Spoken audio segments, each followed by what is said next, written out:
Voy a empezar hablando sobre los criterios de clasificación que tenemos en gota o que podemos contar acerca de los mismos. También hablaremos sobre los métodos de evaluación de la enfermedad que tenemos, así como las recomendaciones del tratamiento de la gota en sus distintas etapas, como comentaremos posteriormente. Respecto a los topics, hablaremos de hiperuricemia asintomática, cuándo se recomienda tratar y si se recomienda tratar, el manejo en pacientes con hepatopatía moderada, imagen ecográfica en gota, manejo en insuficiencia renal y fármacos a tener en cuenta. Comenzaremos, como no, definiendo lo que es la gota. Para ello nos basaremos en los criterios de clasificación ACR-EULAR de 2015, que definen la gota como una enfermedad producida por el depósito de cristales de urato monosódico en articulaciones, pero también en tejidos circundantes, por lo que se considera gota cuando observamos esos cristales de urato monosódico en una articulación afecta, en la bursa sinovial o en un nódulo gotoso, que será lo que denominaremos tofo.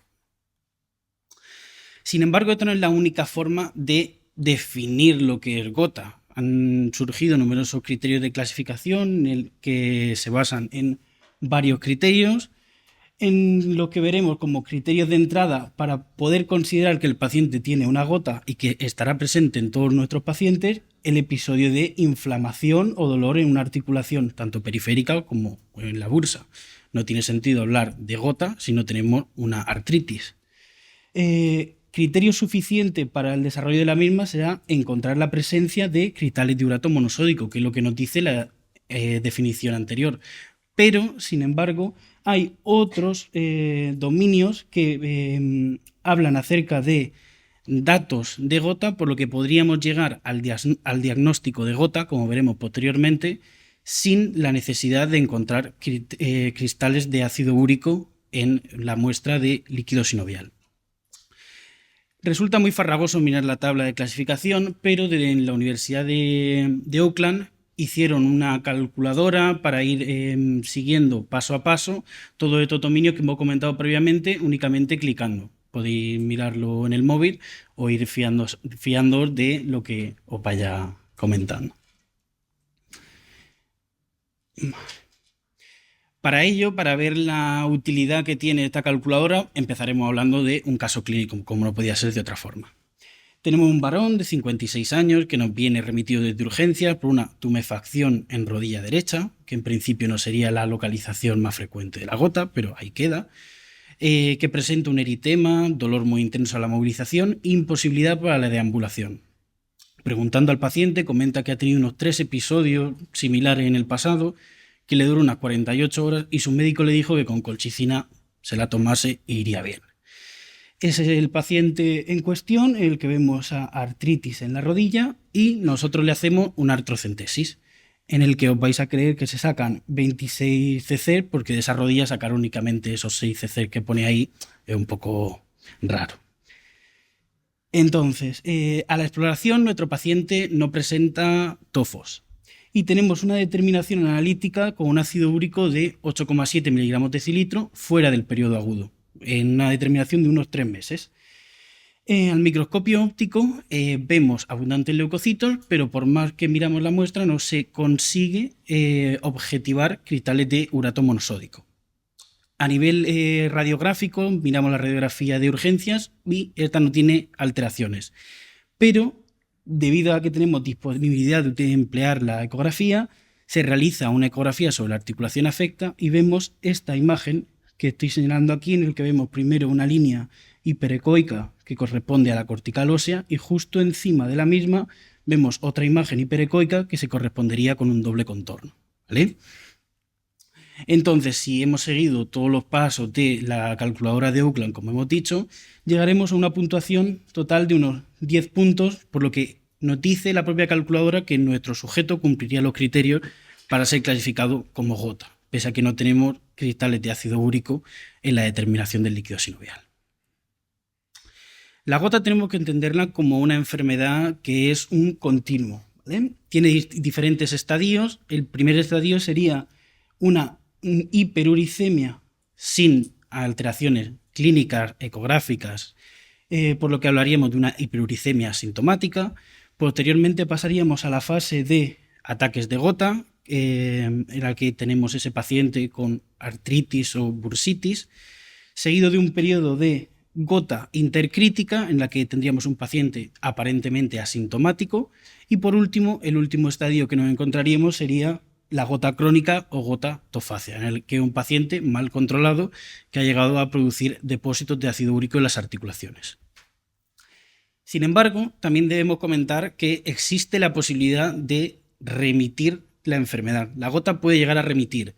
Y de hecho, en el último GCAN, que es el grupo de trabajo de gota americano, se reunieron justo antes del ACR de este año y establecieron los nuevos criterios para definir lo que es remisión en la gota.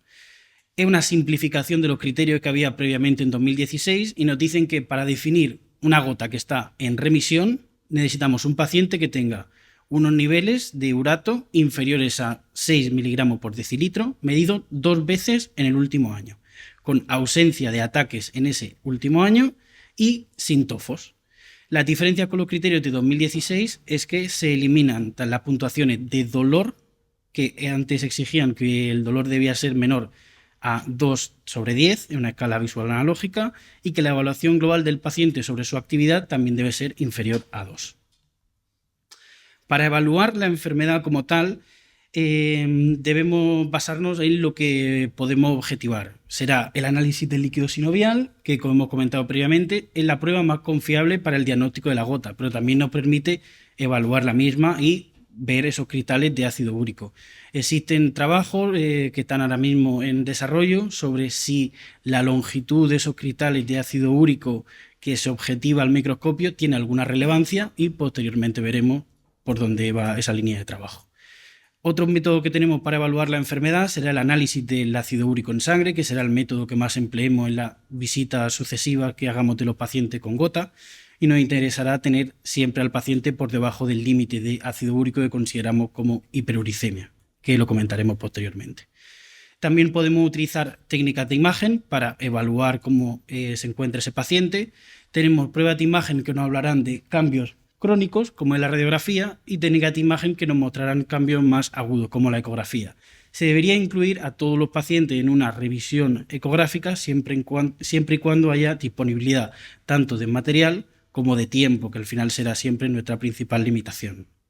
Mediante la ecografía podremos ver alteraciones de la señal Doppler que nos hablarán de inflamación, aunque no sea algo específico de gota, sea algo que nos aporta mucho valor. Y también veremos las lesiones típicas que caracteriza el grupo Omerat, que comentaremos posteriormente en el topic, pero básicamente hablarán de tofos, agregados, doble contorno y erosiones. Luego tenemos técnicas más novedosas con menor disponibilidad a nivel de todos los hospitales, como es la tomografía computerizada de doble contorno, que nos permite detectar los depósitos de ácido úrico en aquellas articulaciones que estén afectadas de una forma no invasiva. Sin embargo, ante la pregunta de si existen índices de actividad en gota, el grupo de trabajo de Siena, que está referenciado ahí abajo, desarrolló un índice que es el GOAT Activity Score, en el que mediante una serie de ítems, en lo que incluye el número de ataques de gota en el último año, el dolor articular del paciente, el número de articulaciones con tofos y los niveles séricos de ácido úrico, establece mediante una fórmula difícil de realizar así de cabeza, establecen una puntuación. Esta puntuación actualmente no tiene puntos de corte establecidos, pero sí que hay estudios que dicen que utilizando el GOAT Activity Score, aquellos pacientes con una puntuación más alta serán aquellos que se encuentren peor controlados y por tanto con mayor índice de actividad. Pasaremos a hablar de un tema que resulta algo polémico, como son las recomendaciones de tratamiento de la gota. Para ello hemos empleado las recomendaciones del Grupo Americano de Trabajo, el ACR, que nos dice que para tratar la gota deberíamos tratarla cuando se presentase alguno de estos 3 escenarios. Cuando tengamos episodios recurrentes de gota, siempre y cuando haya 2 o más crisis de gota al año. Ahora mismo este es uno de los apartados que está más en discusión, ya que hay muchos profesionales, sobre todo en nuestro hospital lo hacemos así, que recomiendan el tratamiento a partir del primer ataque de gota, ya que si no se pone remedio con un primer episodio, lo más probable es que tengamos un segundo episodio y lo que hay que intentar es prevenir esos episodios de inflamación articular. Sí trataríamos la gota de entrada cuando tengamos un paciente con tofos, aunque haya únicamente uno, y también cuando hay un daño estructural visto por imagen, ya sea ecográfica, radiografía o por el DEC, que hemos comentado posteriormente. Sin embargo, nos surge la duda una vez que tenemos un paciente con una crisis de gota en el momento agudo y tenemos que empezar un tratamiento antiinflamatorio. La pregunta que siempre nos puede surgir es, le pongo tratamiento antiinflamatorio, pero ¿qué empleo? ¿Colchicina, antiinflamatorios no esteroideos o un corticoide? Pues bien, la serie nos dicen que en estos tres supuestos existe una predilección de uno de los tratamientos sobre el otro. En los pacientes mayores de 65 años se recomienda el uso de corticoides sistémicos o intraarticulares. En los pacientes con anticoagulación recomiendan el empleo de medicación oral. Sin embargo, hay que decir y dejar claro que estar anticoagulado no es una contraindicación en ningún caso, ni para una artrocentesis ni para una infiltración, ¿vale? Únicamente hay que tener más precaución y las medidas de reposo y de compresión después de una infiltración o artrocentesis, pues habrá que tener más cuidado, pero en ningún caso es una contraindicación. En los casos de enfermedad renal crónica o trasplante, el empleo se deberá realizar con corticoides sistémicos o intraarticulares sobre la colchicina o los antiinflamatorios debido a la enfermedad renal crónica. Y en aquellos pacientes que no le podemos poner ninguno de estos tres medicamentos, que ya serían casos más excepcionales, pues todavía está aprobado el empleo de inhibidores de la interleuquina 1 como anakinra para este grupo de pacientes. Bien, ahora, basándome en el artículo publicado en el Lancet 2021, en el que trabaja Abhishek y Nicola Dalvet, nos hablan de qué fármacos debemos utilizar, tanto orales como intraarticulares, y nos dice que existe una eficacia equivalente en los fármacos orales, en cuanto a la prednisolona, AINES o colchicina. Sin embargo, la predilección de emplear uno sobre otro no se basa en la eficacia, sino en el perfil de seguridad, por lo que recomiendan utilizar corticoides sobre AINES y AINES sobre colchicina en el momento agudo. Y la recomendación es emplear el glucocorticoide intraarticular en aquellos casos de monoartritis. Vale, después de haber definido cómo se debe manejar la crisis de gota, debemos empezar a tratar el paciente a largo plazo. Siempre nos solemos centrar en las últimas dos columnas y explicar al paciente la consulta de la prevención de brote, cómo se debe tomar la colchicina y iniciar un tratamiento hipoglucemiante. Sin embargo, siempre nos olvidamos de los dos primeros apartados. Es muy importante hacer comprender al paciente cómo es su enfermedad y en qué consiste su enfermedad. Eso mejorará adherencia y el cumplimiento al tratamiento y los seguimientos posteriores que hagan en consulta. Y también responder cuestiones dietéticas, ya que el paciente muchas veces hará restricciones dietéticas que con una buena explicación y explicando al paciente todas las recomendaciones podríamos llegar a evitar. Respecto a la prevención de brotes, se realiza con colchicina mantenida durante mínimo 6 meses, y eso es lo que nos dice este artículo de aquí de Nicola Dalvet, en el que hicieron una comparación de si en aquellos pacientes lo que se ha empezado tratamiento hipoglucemiante con la estrategia de start low, go slow, si es necesario poner colchicina en estos pacientes o con placebo se pueden manejar sin brotes de gota. Y se ve que aquellos pacientes que han empleado placebo tienen un aumento del número de ataques respecto a aquellos que han empleado colchicina. Por lo tanto, actualmente la recomendación es mantenerla mínimo 6 meses en el momento de empezar el tratamiento hipoglucemiante. Esos dos pilares que he comentado previamente son muy importantes por este gráfico que traigo aquí, que nos dice que 1 de cada 2 pacientes con gota no sabe que es una enfermedad que puede afectar a hombres y mujeres. 6 de cada 10 cree que únicamente afecta a los pies o a los dedos de los pies. 4 de cada 10 cree que es una enfermedad que viene y va, y 6 de cada 10 no saben que es un tipo de artritis. Aquí a la derecha podemos ver un semáforo de alimentos separado en mayor riesgo de desarrollar ataques de gota, sobre todo de aquí destacar la cerveza. La cerveza es algo que sí que debemos de insistir a los pacientes que deben limitar todo lo posible su consumo porque el alimento o bebida en este caso que más se relaciona con el aumento de ácido úrico por la dieta. Respecto a los tratamientos hipoglucemiantes, ahora mismo la estrategia que se emplea y que debemos emplear todos es la de start low, go slow, empezando los tratamientos a una dosis baja e ir ascendiendo progresivamente en la dosis.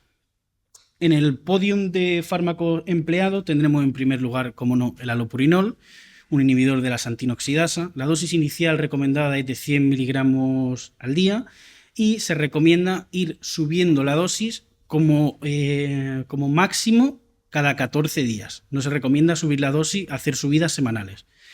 La dosis máxima en Europa es de 900 miligramos, porque en Estados Unidos la dosis máxima recomendada es de 600 únicamente.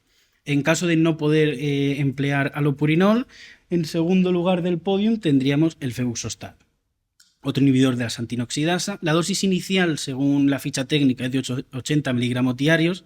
Sin embargo, se suele empezar a 40 miligramos a mitad de la pastilla, porque es un fármaco que baja los niveles de ácido úrico más rápido que alopurinol. Por lo tanto, todo lo que vaya rápido iría en contra de la primera parte de la estrategia terapéutica que se sigue actualmente en gota. Luego, por comentar otros fármacos empleados ya de uso más marginal, tendríamos, por ejemplo, la benzbromarona, que es un uricosúrico. La dosis inicial recomendada es de 50 miligramos y la dosis máxima es de 200 miligramos. Tiene un efecto hepatotóxico que comentaremos posteriormente. Como otros fármacos que no están puestos en la diapositiva pero que también se emplea, destacar el probenecid. Del probenecid, dos curiosidades. Una, que es un fármaco que se empleaba en la Segunda Guerra Mundial para asegurar el suministro de penicilina, ya que aumenta los niveles plasmáticos de penicilina, así que se puede reducir la dosis que se emplea de la misma. Y por un mecanismo completamente distinto, también se emplea el probenecid como sustancia dopante, porque aumenta la eliminación de sustancias tóxicas del organismo. Por lo tanto, si detectan probenecid, supondrá una sanción a aquellos deportistas de élite.